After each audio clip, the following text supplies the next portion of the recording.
C'est une opération européenne qui donc se déroule sur les 13 et 14 octobre. Donc nous, on organise ça juste le 13 puisque le lycée n'est ouvert que le vendredi. Donc il y a une opération au niveau de la restauration avec la création de repas par notre chef cuisinier. Il y a aussi une opération qui se déroule au niveau du centre de documentation avec une exposition. Et puis on a un stand, plus d'informations par rapport aux mobilités européennes, que ce soit pour nos jeunes de Bac Pro, mais aussi nos jeunes en enseignement supérieur. On l'a vu, c'était le temps fort à l'instant. Parlez-moi un petit peu de comment tout ça s'est passé. Alors nous sommes donc une équipe qui donc a organisé ces Erasmus Day. Donc notre fil rouge, on a lancé un appel à tous les enseignants, les jeunes de Bac Pro, les jeunes lycées, les jeunes étudiants, les jeunes aussi du centre de formation.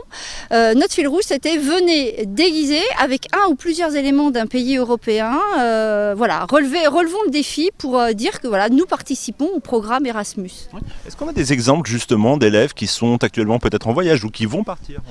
Alors là, c'est plutôt ceux qui sont partis parce que les prochaines mobilités ne sont pas encore lancées. Mais il y a des jeunes qui vont partir, par exemple si je prends le lycée professionnel, qui vont partir 4 semaines ou qui sont partis 4 semaines en Espagne, sur Dénia, notre ville jumelle, mais aussi en Allemagne, sur Oldenburg, en Grande-Bretagne. Et puis cette année, on va ouvrir sur l'Irlande. Voilà. Très bien. Concrètement, qu'est-ce qu'ils vont faire? Ils vont étudier directement sur place et ça, c'est un mélange de découverte et d'études?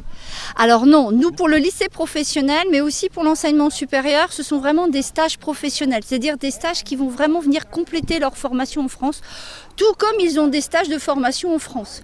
En plus, ils vont développer la langue du pays d'accueil. Donc de finalité en fait. Oui, une langue, ça s'acquiert en peu de temps comme ça. On arrive à les retrouver, les élèves, presque bilingues en tout cas.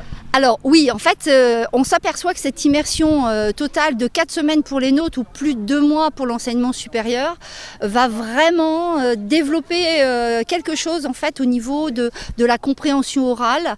Ils vont avoir beaucoup plus d'aisance. Même eux sont surpris de leur facilité à comprendre et même à parler. Donc ça, c'est vraiment un plus, c'est clair. Très bien. Pour information, combien d'élèves font partie de ce groupe Erasmus? Alors en fait ça dépend du nombre de bourses que l'on obtient chaque année ou tous les 2 ans suivant le type de programme que l'on dépose. Nous on a une moyenne de 10 élèves à peu près qui partent, c'était un peu plus en enseignement supérieur.